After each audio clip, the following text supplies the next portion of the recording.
Hello students, welcome back to my channel twins physics. আজ আমাদের আলোচনার টপিক একটু আলাদা। টাইটেল আর থাম্বনেল দেখে তোমরা বুঝতে পেরে গেছো তোমাদের পরীক্ষার মাত্র কয়েকদিন বাকি, এবং এই কয়েকদিনের মাঝে তোমাদের টেনশন অনেক বেশি চাড়া দিয়ে উঠেছে, মাথা চাড়া দিয়ে উঠেছে। জিএনএমএনএমের পরীক্ষা 14 জুলাই, অর্থাৎ এই রবিবার, যে রবিবার আসছে সেই রবিবার তোমাদের পরীক্ষা, দুপুর 12টা থেকে 1:30টা। এই সময় স্যার কী করবে, একটু যদি কোনো টিপস, কোনো মোটিভেশন, কোনো সাজেশান এইগুলো পাওয়া যায়। প্রথম কথা, সাজেশান শব্দটার সাথে আমি একটু বিরোধিতা করি। সাজেশান বলে কিছু হয় না, কিছু অ্যাডভাইস তোমাকে আমি দিতে পারি, যেগুলো তোমার হয়তো পরীক্ষার নাম্বার বৃদ্ধি না করলেও তোমার আত্মবিশ্বাসকে কিছুটা বৃদ্ধি করবে, এবং সেটা নাম্বার বৃদ্ধির সাথে সমানুপাতিক, অর্থাৎ ইনডাইরেক্টলিভাবে তোমার নাম্বার কিন্তু কিছুটা হলেও ইনক্রিজ করতে হেল্প করবে। আজকে কোনো পড়াশোনা রিলেটেড কথাবার্তা বলবো না, এবং আজকের ভিডিওটা জিএনএমএনএম অ্যাসপিরেন্টদের জন্য হতে চলেছে খুবই ইম্পর্ট্যান্ট, এবং কি করব এই কটা দিন সেই সমস্ত কিছু বলবো আজকের ভিডিওতে। আমি প্রথমে বলবো 3টে আর নিয়ে, একটা আর, দুটো আর, 3টে আর। আর আর আর আর আর আর স্যার আর আর আর সিনেমা দেখতে বলছেন নাকি এই সময় ডাউনলোড করে পর? একেবারেই না।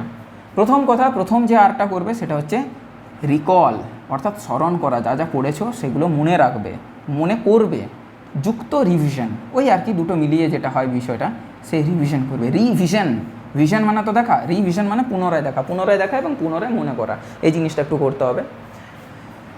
পরের যে আরটা, সেই আরটার মানে হচ্ছে রেস্ট, অর্থাৎ ক্লান্তি যেটা থাকবে, একটা মানসিক অবসাদ থাকবে, মানসিকভাবে ক্লান্তি থাকবে, একটা শারীরিকভাবে ক্লান্তি থাকবে, অনেক পড়ে এবং মাথায় একটা প্রেশার থাকবে। সেই প্রেশার থেকে কোথাও একটা তোমাদেরকে কী করতে হবে, ছুটি নিতে হবে। ছুটি নেওয়া মানে তাহলে সে রিকল আর রিভিশন কী করবো? তো রিকল আর রিভিশন কিন্তু বইপত্র ছাড়াও হয়, বা স্ট্রেস ছাড়াও হয়। আমি বলতে চাইছি স্ট্রেস ছাড়া, চাপমুক্তভাবেও কিন্তু রিভিশন করা যায়। আত্মবিশ্বাস রাখতে হবে, অবশ্যই তার মধ্যে আত্মবিশ্বাস থাকতে হবে। আত্মবিশ্বাস এই ভিডিওটা দেখার পর তোমাদের ইনক্রিজ করবে।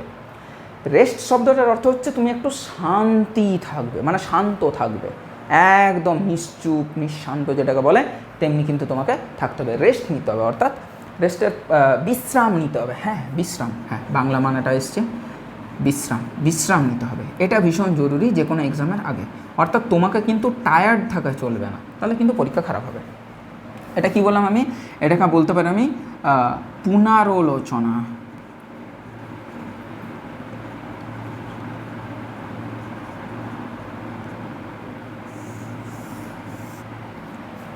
বা পুরানোলোচনা, পুরানোলোচনা,